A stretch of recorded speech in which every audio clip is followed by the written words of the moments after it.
What's up, everybody? How y'all doing? Welcome back. This is the AXUMUS show with DVNB.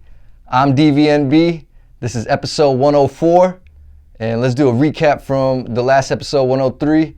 So what we talked about last episode was how we got to Childress, what we did in Childress. Father purchased a dilapidated motel property. And I talked about how we put in work to make the dilapidated property presentable so we can serve customers and feel proud to do business with the customers. And then also I shared a story with you about how my pops, even though he was a foreign man in a foreign land, he had no fear in conducting business and creating revenue and making sure he made a sale. So that's what we talked about. So, let's just keep going with the story. So, I'm going to try to give you a routine of what happened all these years at the motel. We lived together, we worked together, we ate together, and we did it again and again every day. So, we lived in Childress. It was just us four Indians. That does feel very intimidating when you're around a lot of different people. A lot of people question who you are, where you're from. They don't understand where you're from because, it's a small town in Texas. So maybe they're not educated on outside of the town as in anything else except what goes on in Childress, farming and whatever else goes down in the community out there in Childress. But I'll tell you one thing, this is not a story about showing how backwards a small town in Texas is. That's not the point of this story at all. It might come across like that from certain parts of the story, I'll tell you, but to be very honest, the town of Childress and the community of Childress was almost like a small town or a small village in India, to where everybody knew each other and everybody helped each other out, and everybody was like distant relatives to each other, even though everyone was different households out there in that town, but everybody knew each other. When we drove by each other in town in our cars, guess what happens? We throw our hand up and wave to each other. It doesn't matter if we knew each other or not, we still did this. So the love out there in Childress was very, very strong. I just wanted to share that because I don't want anyone to think that I'm out here trying to bash on a small town in Texas. That's where I grew up. That's my home. So, I'm very proud that I'm from Childress, Texas. And that's just part of my story. If you keep watching this show, you're going to see where I've been and what I've done after Childress. But you got to keep watching this show. So, what my mom and pops did on a daily basis, I'll tell you what they did. In the morning time, my mom would wake up. She'd drive my brother to school. He started 4th grade in Childress. And then she'd come back and wake my pops up. And they would go strip all the rooms down of the dirty laundry or the sheets and towels and all that stuff. They throw all that stuff in the laundry, in the washer. And by that time, or by that point, it's already lunchtime.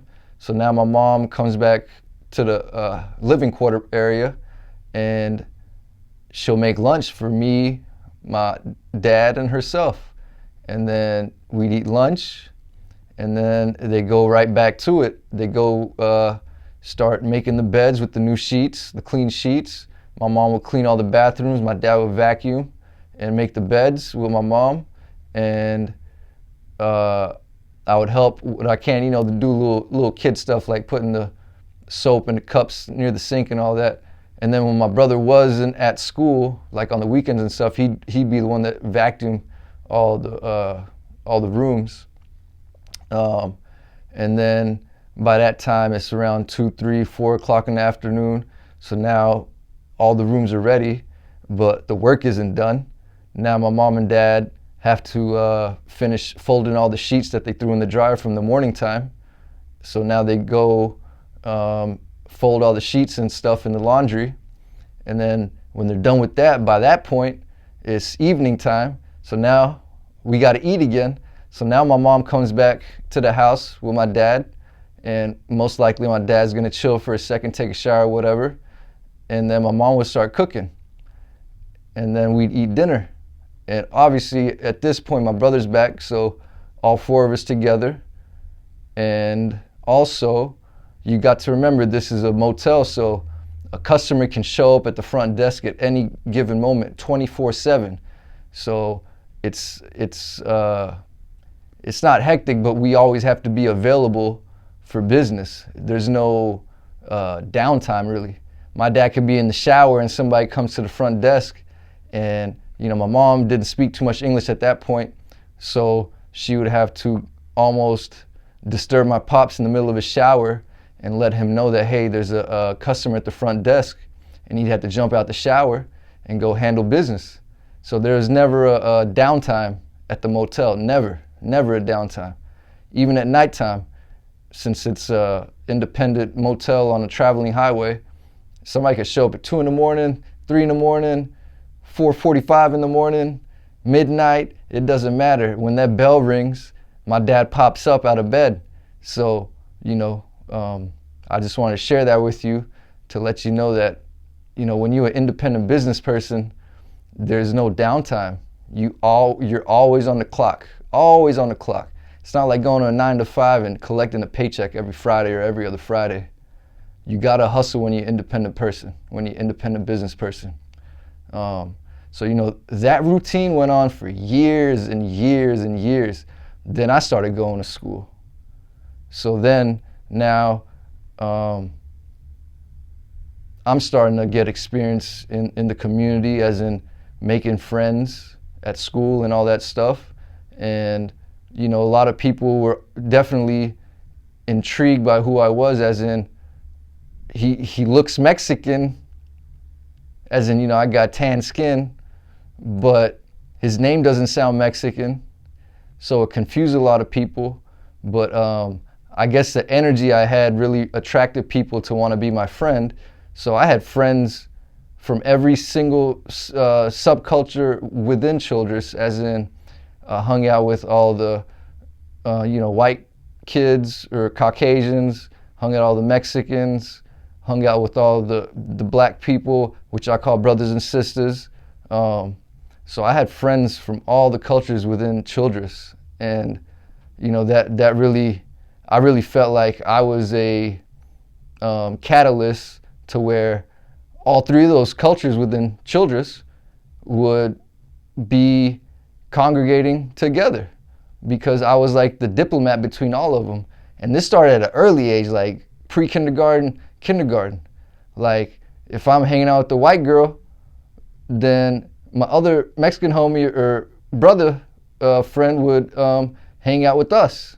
So I helped break down barriers. When I look back at it at this age of 38 almost, I look back at that and I really helped break down barriers within that small town, because a lot of racism in that town, a lot of prejudice in that town, and it's from being miseducated on each other and not learning how to live together, because you get raised with certain rules within your household to think a certain way and have stereotypes in your mind of each other. But then when kids hang out together, they start to realize that all those stereotypes aren't true. We're all the same. So that right there is something that also has stayed with me my whole life, is I am like a chameleon almost. I can go into any culture and fit right in, because I've been around every culture from the jump.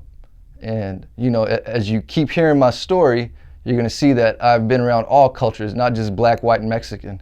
I've been around every single culture within this world, or at least in America, where all the different cultures show up in this country. I've been around all of them. So I just feel like I'm a diplomat to any culture within this country. And I feel honored about that. I feel very happy that I grew up the way I did. But we're gonna end it right there. Like I said, I'm not gonna give you too much. It's just too much to tell within a short amount of time. And I just want you guys to, enjoy the little few minutes I give you each time. And hopefully it keeps you intrigued for the next episode, because, it gets deeper and there's a lot of happiness in this story.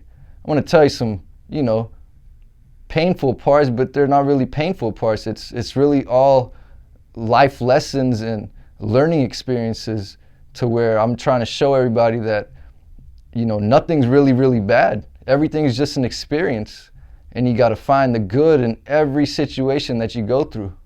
And like I said, I learned that from my family, my mother and father and my brother. I got this hard work ethic in me, and also have this no fear attitude approach to life. And hopefully whoever watches this, if they don't live with that concept, maybe they will after they watch this show. And I'm just here trying to inspire people and let you know that everything's always good. Nothing's ever bad. All right? So thank you once again for watching AXUMUS with DVNB. This was episode 104. Stay tuned for episode 105. Thank you once again for watching this. It's really cool that you guys are watching it, whoever's watching it. So thank you. So until next time, peace.